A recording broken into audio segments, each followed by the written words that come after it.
देखो बच्चों, हमारा चल रहा था मानव नेत्र एवं रंग बिरंगा संसार।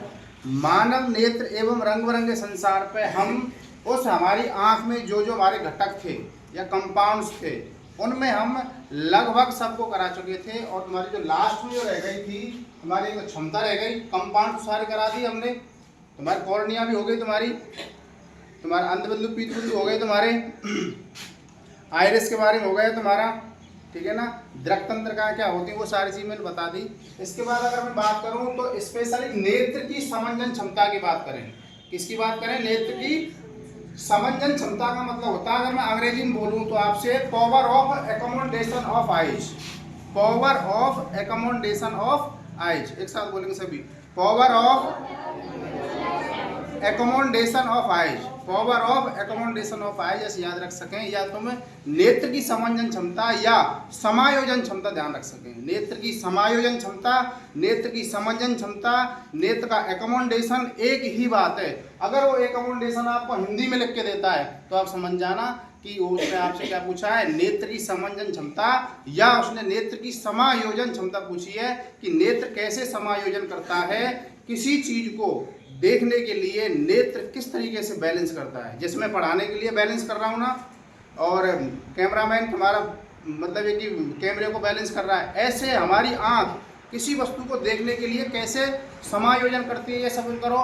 मैंने श्याम सुंदर को देखा तो मैं श्याम सुंदर को देखकर श्याम सुंदर का नाम ही तो लूँगा, ये थोड़ी ऐसे कालीचरण कह दूंगा। नहीं समझा भाई बात? यानी कि हमारे नेत्र ने किसी को देखकर इंडिविजुअल उसका ही नाम आता है। मैंने मोनिका को देखा तो मोनिका का नाम याद आएगा, काजल को देखा तो काजल का नाम ही याद आएगा। ये थोड़ी है काजल को देख रहा हूँ और नाम आवे प्रभाती को, है थोड़ी होता है। अब देखो इसकी परिभाषा आपको कैसे लिखनी है पेपर में। नेत्र की आवश्यकता अनुसार, नेत्र की आवश्यकता अनुसार नेत्र लेंस की फोकस दूरी बदलने की क्षमता। नेत्र की आवश्यकता अनुसार नेत्र लेंस की फोकस दूरी बदलने की क्षमता को नेत्र की समंजन क्षमता कहते हैं। इस बात का मतलब ये है कि फोकस दूरी को आगे पीछे करके हमको रेटिना पर ही हमारी आकृति या चित्र बनना चाहिए, तभी हमको दिखाई देता है। उम्र के साथ साथ आंख की समंजन क्षमता घटने लगती है। उम्र के साथ साथ आँख की जो हमारी समंजन क्षमता होती है या समायोजन क्षमता वो घटती जाती है। भाई उम्र बढ़ती जाती है, बुढ़े होते जाते हैं, आंखों से कम दिखाई देता है, नॉर्मल सी बात है। कम क्यों दिखाई देता है, उस कारण को पढ़ रहे हैं हम यहाँ पे। क्षमता घटती जाती है क्योंकि उम्र बढ़ने पर नेत्र की नम्रता का मतलब होता है फ्लेक्सिबिलिटी। क्या होता है? फ्लेक्सिबिलिटी। कहना दें कब तेरी फ्लेक्सिबिलिटी कम ना आएगी, यानी फ्लेक्सिबिलिटी उम्र बढ़ने के साथ साथ क्या होती है, हमारी घटती जाती है। आगे आपको एक इसमें आपको पॉइंट ध्यान रखना है, आंख का दूरबिंदु। आंख का दूरबिंदु आप ध्यान रख सकते हो, पॉइंट ऑफ फार, यानी कि तुम्हारा आंख का फार मान होता है अंग्रेजी में दूर। क्या होता है? दूर। फार माने दूर। उस फार की वजह से मैंने यहाँ पे पॉइंट लिया तुम्हारा एफ। क्या लिया है? एफ। तो आंख के अगर दूरबिंदु की बात करेंगे तो आंख से अधिकतम दूरी पर स्थित वह बिंदु जिस पर रखी वस्तु को आंख स्पष्ट रूप से देख सके, आंख का दूरबिंदु कहलाता है। स्वस्थ आंख के लिए दूरबिंदु हमारा अनंत पर होता है। स्वस्थ आंख के लिए अगर मैं बात करूं, आप देख सकते हो यहाँ पहाड़ों को देख सकें अगर पेड़ पौधा ना हो, ठीक है ना। तो स्वस्थ आंख के लिए आपको फार बिंदु क्या ध्यान रखना है या दूरबिंदु क्या ध्यान रखना है, आपको अनंत। क्या ध्यान रखना है? अनंत। आंख के निकट बिंदु की बात करते हैं। आंख का निकट बिंदु मतलब नियर का मतलब क्या होता है? नजदीक। उसकी वजह से मैंने यहाँ पर एन लिया है। क्या लिया है? एन। आंख से न्यूनतम दूरी पर स्थित वह बिंदु जिस पर रखी वस्तु को आंख स्पष्ट रूप से देख सके, आंख का क्या कहलाता है? हमारा निकट बिंदु कहलाता है या तुम्हारा नियरेस्ट पॉइंट कहलाता है। स्वस्थ आंख के लिए यह 25% होता है, 25 सेंटीमीटर होता है। यानी कि अगर आपसे बात करें, आप किसी किताब को पढ़ते हो ना, तो लगभग आप 25 सेंटीमीटर की दूरी पर ही रखकर बिल्कुल सही तरीके से पढ़ सकते हो।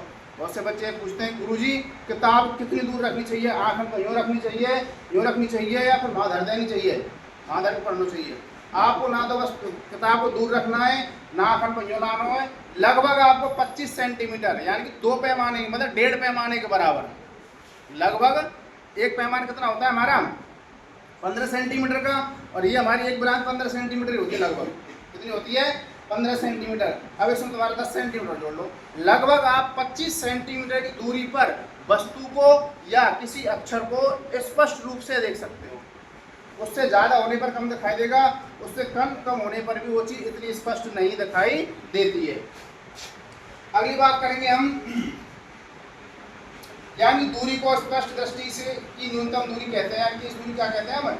स्पष्ट दृष्टि की न्यूनतम दूरी कहते हैं। आपसे कोई पूछे स्पष्ट दृष्टि की न्यूनतम दूरी क्या होती है आपकी? 25 सेंटीमीटर। स्पष्ट दृष्टि का दूर बिंदु क्या होता है, या दूर की दृष्टि क्या होती है आपकी? अनंत। ऐसे ध्यान रखना आपको। अगर मैं बात करता हूँ दृष्टि विस्तार की, आपको ध्यान रखना है यानी कि दूर बिंदु और निकट बिंदु, इन दोनों को मिला के आपका दृष्टि विस्तार बनता है। अर्थात निकट बिंदु यानी नियरेस्ट पॉइंट एन तथा दूर बिंदु यानी कि फार पॉइंट यानी कि एफ के बीच की दूरी को ही दृष्टि विस्तार कहते हैं।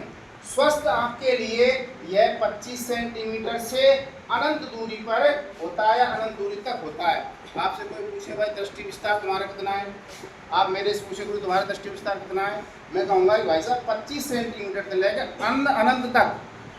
अनंत में ऐसा क्या मैं 1 किलोमीटर तक देख पाता हूँ, 2 किलोमीटर देख पाता हूँ, यानी कि 25 सेंटीमीटर से लेके अनंत तक जो दूरी होती है उसको आप दृष्टि विस्तार की दूरी कह सकते हो।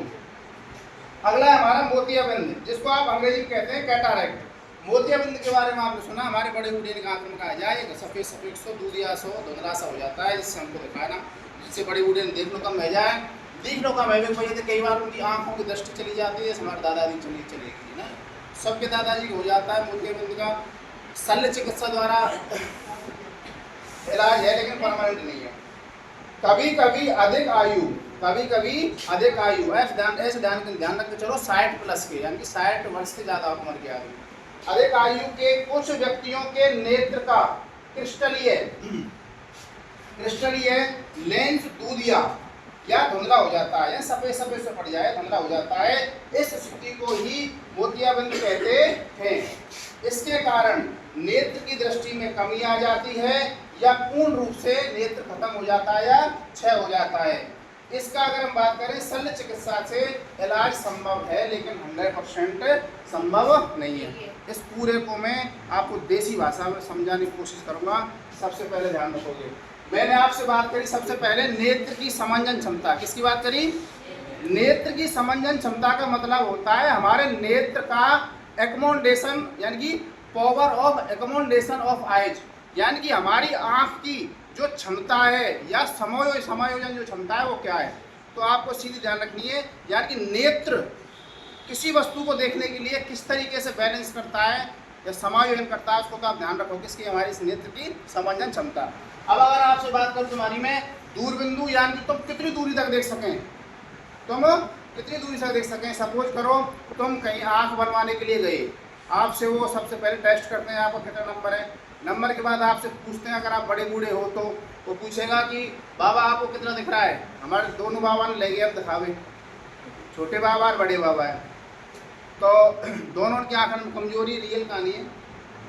अब क्या हुआ कि डॉक्टर ने बड़े बारे पूछी, मान की वो कचरा दिखाई दे रहा हो, और छोटे बारे का डर बैठ गो, मान की तेरी आँख काट के जहाँ कुछ घुसाएंगे, ऐसे बैग उसकी बात।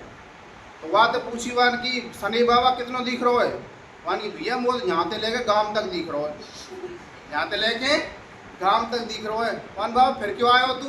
वन भैया मैं तो वैसे ही घूम के आया हूँ, मेरे बड़ो भैया आओ या भैया तक। तो मेरा कहने का मतलब अगर आपको लगातार दूर तक दिखाई दे रहा है तो इसका मतलब आपकी आँख में कोई कमी नहीं है।